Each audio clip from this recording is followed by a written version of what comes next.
Of the second half. They're down in this game. A chance for the offense, though, to put something on the board, get some momentum here in half two.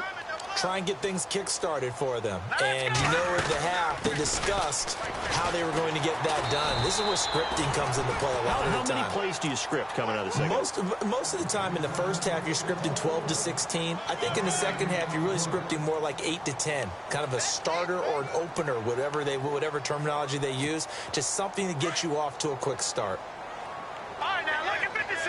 Lucky 56. Watch it now, Barney. Hurry up. Again, it's Fournette. And he'll get this one up to the 26. 1 yard, the official pickup there, so it's going to set up 3rd and 9. I'd say they've got to find a way to get him going. He's such a big part of their offense. I wonder if they might throw it a little and come back to the run. Anything, because you're right. He's pretty much been completely neutralized. Now back to throw. And he's going to be intercepted a 3rd time. Picked off. It's J.J. Wilcox. And it's a huge return down to the 15-yard line. Gosh, you add up last week and this week now. That's 9 interceptions in this 2-game stretch, and we're not done here. It's almost as if they can't even believe their eyes. Or maybe, partner, is the confidence level in him so high that they believe he'll get out of it and make plays for them to win a game. Well, they've said they believe in him. That's being tested right here.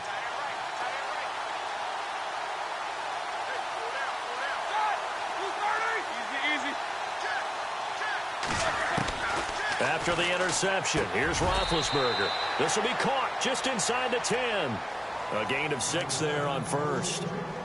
And just a small glimpse there as to why they like this rookie so much. And that's why they lit up a little bit in our meetings with the coaching staff, didn't they? Yeah, when we talked about him, they did. Yeah, you know, they like his work ethic. You know, this guy's running every route well in the route tree and getting better at it all the time, really honing his game. They expect a pretty good jump out of him as things continue to move on. And he'll take this from the 9 down to about the 7. You know how we get focused at end of the half and end of the game situations about how much time's on the board and, you know, what you need to do? Sometimes you don't even have to worry about that. That's just smart football. You know, that kind of a lead, staying in bounds, it burns clock, even in a situation that we're not really focused on it. And they'll let their fullback try and push the pile. And he has the first down before he's tackled at the 5. And they got 3 yards. That's enough. A conversion, and now it's 1st and goal.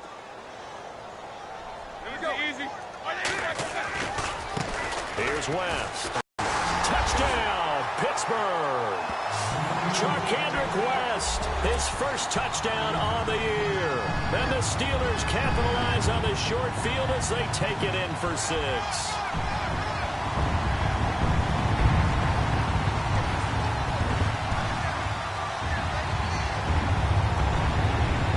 Boswell for the extra point.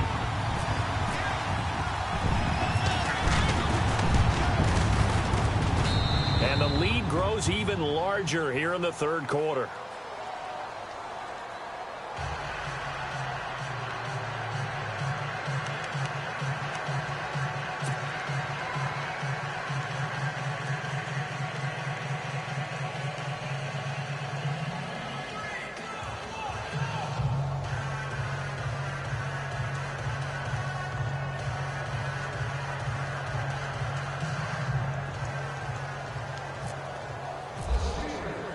Boswell on now to kick this one away.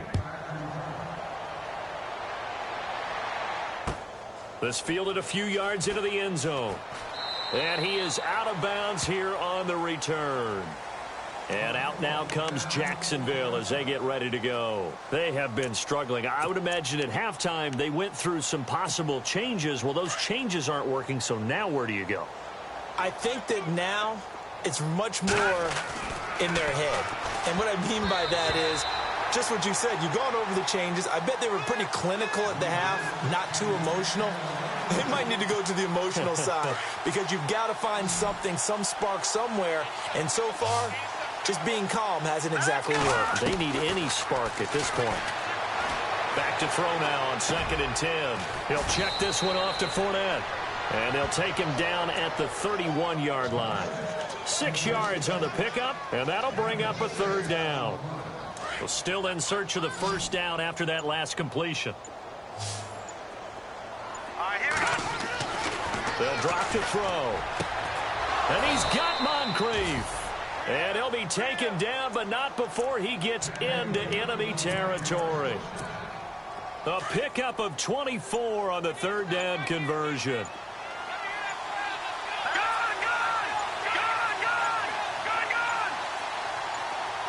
They just do get the playoff as he'll look to throw. Oh, he dropped it. And that's pretty indicative of the way this one's gone. Brandon, it looked like he had his hands on it for a moment, but let's face it, that was going to be a tough catch all the way because of the presence of the defense right there as he was trying to haul it in. Yeah, nice job to force the incompletion. He'll look to throw. Looking deep downfield. And his pass is intercepted for the fourth time today. Picked off, it's J.J. Wilcox. And a very good return as he'll take it all the way up to the 40-yard line. Thought they had something going there to break that good.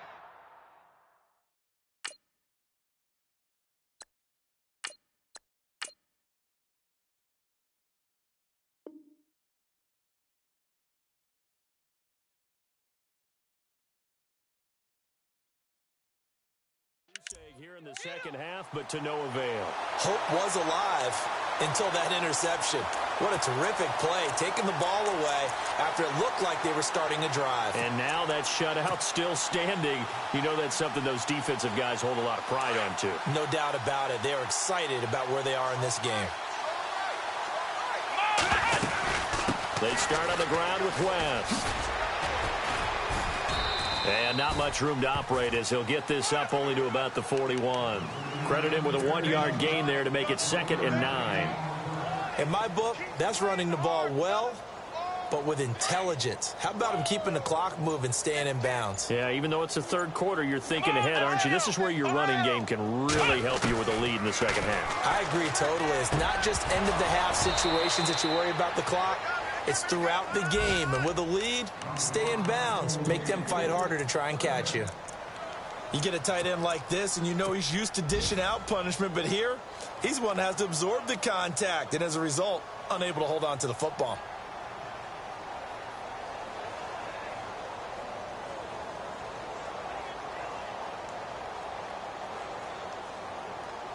And the Steelers on third down. A perfect 3 for 3 as they look to keep that streak going. This is 3rd and 9.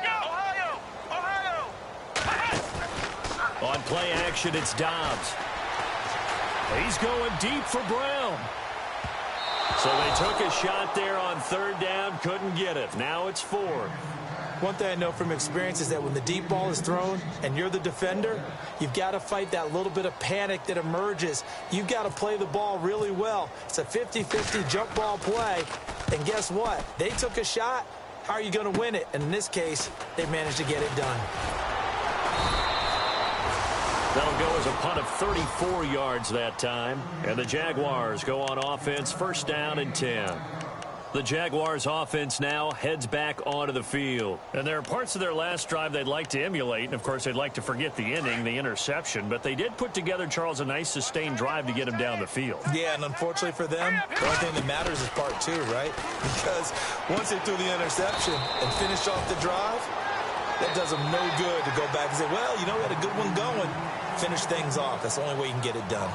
A pass for negative yardage, obviously no good. Maybe he shouldn't have thrown it, or maybe he shouldn't have caught it. And I think we were seeing it at the same time, weren't we? Maybe you let that one go, right? Because you can see the lost yardage about to develop. But that goes against every instinct of a receiver. They're taught to catch everything. So it's really hard to be mad at him and yell at him for trying to make that play. It's a pickup of 12, and that'll set up a 3rd down.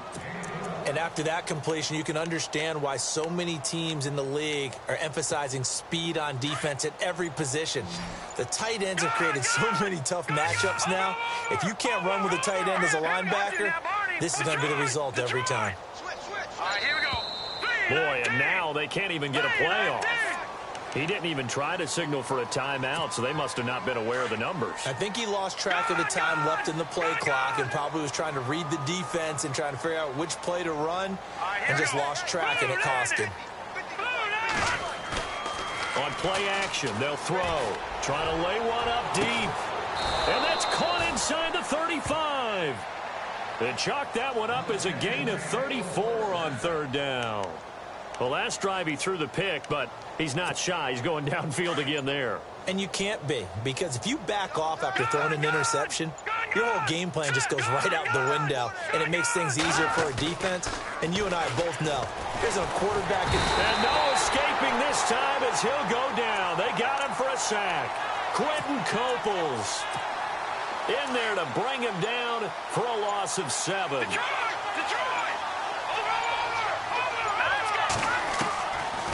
Out of the gun, they'll look to throw. And the hit jarred it loose. It's incomplete. Brandon, at least there's one bright side to that incompletion. What's that? It wasn't an interception. Wow. You're a nice guy. That was kind of savage. But correct. No pick, just incomplete that time. And that is incomplete. Well, they're slinging it, and then there's one you got to put a timer on, huh? I mean, that one came in hot. That came in hot, but overthrown out of his reach and incomplete. Their already slim hopes are going to ride on this one. They'll go on fourth down.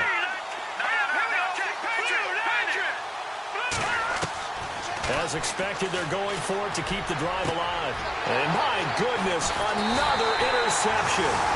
Picked off, it's J.J. Wilcox. And they're going to set up shop at the 5. And that gives him now 3 interceptions in the game. Well, someone's locked into what they're trying to get done in the passing game. When was the last time we had someone get 3 in a contest? 2011, wasn't it? Kurt Coleman. Oh, yeah, that's then right. With the Eagles. That's right. It's then with the Eagles, and I believe it's against Washington and Rex Grossman. That's correct. A solid run on first down. Gain of 7 leaves him with a 2nd and 3. I know that every now and then we get in those meetings with coaches, and you almost want to roll your eyes when they talk about staying on schedule when they're moving the football.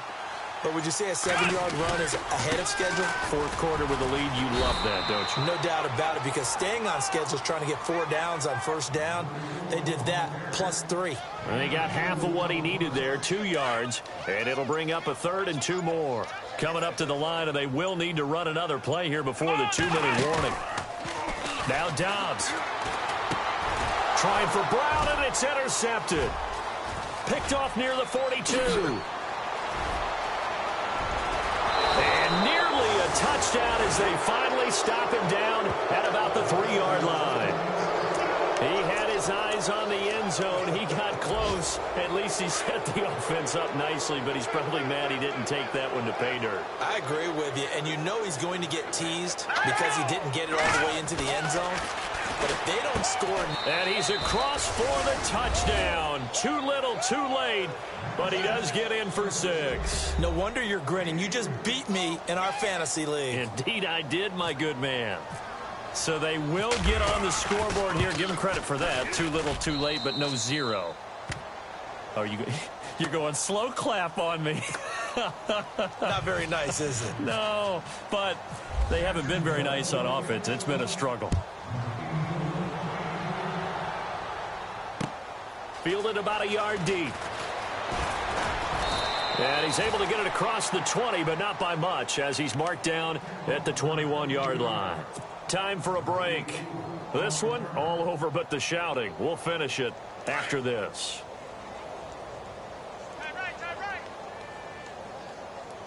Come on, let's go! Brand 38! Ohio! Ohio! Here we go! Flex Brand 38! Brand 38! Flex round! Flex round! Flex round! Ohio! Ohio! Flex round! Flex round! They go back to the air here after the INT on the last drive. He's going to fire one deep, and that's caught inside the 35.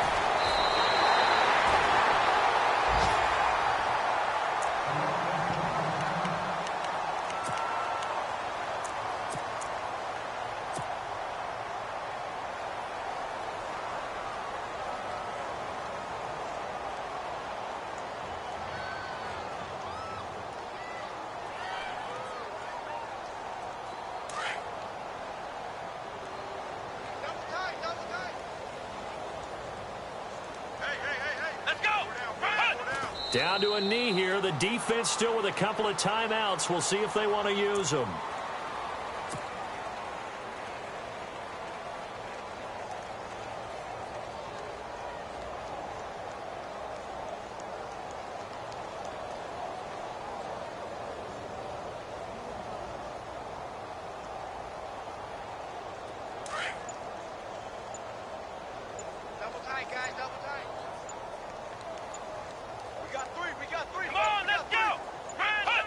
Down to a knee here. The defense still with a couple of timeouts. We'll see if they want to use them.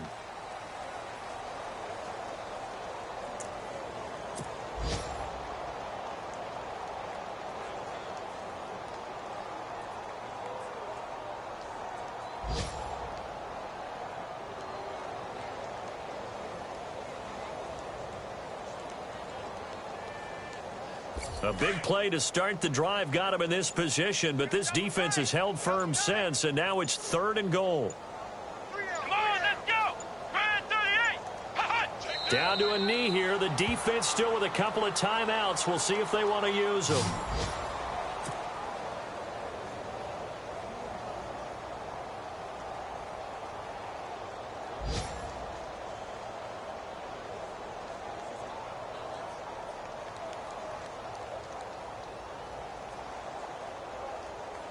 And they won't run a play here, no victory formation. They will indeed try to get 3 more. And Boswell's kick is good. They have gone to the 4th quarter, by the way, in that game in Cleveland. The Jets continuing to pour it on. They're opening the lead up even further. A win would be their 2nd on the young season.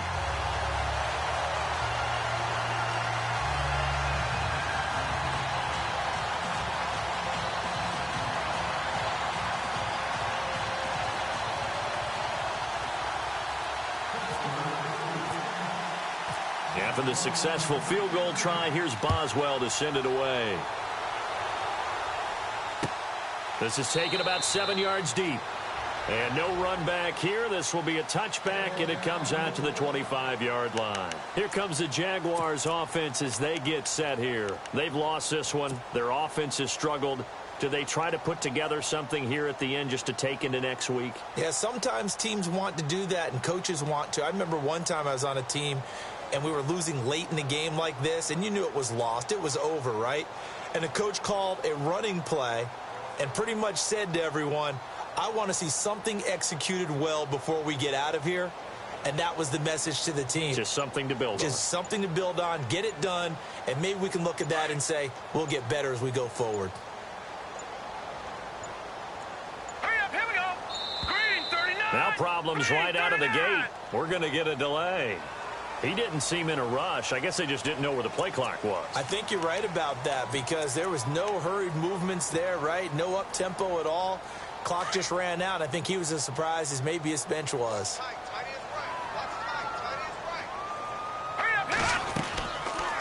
They'll run it now out of the gun. And a short pickup here as he'll get up to about the 22-yard line. Give him a couple on the run there. It'll be 2nd and 13. A big offensive explosion helped leading them to victory. And the defensive guys, they're just saying, hey, put those points up every week. We'll just keep winning. They will gratefully accept them, won't they? It makes their job that much easier when they're scoring that many points. Allows them to play with a totally different style and a different flow. So for Pittsburgh, they boost their record up to a strong 4-1. And they will hit the road next week to take on the Kansas City Chiefs. Meanwhile, for Jacksonville, they'll fall to 1-4 with a loss. And they'll have a chance at redemption next week at home against the Los Angeles Rams.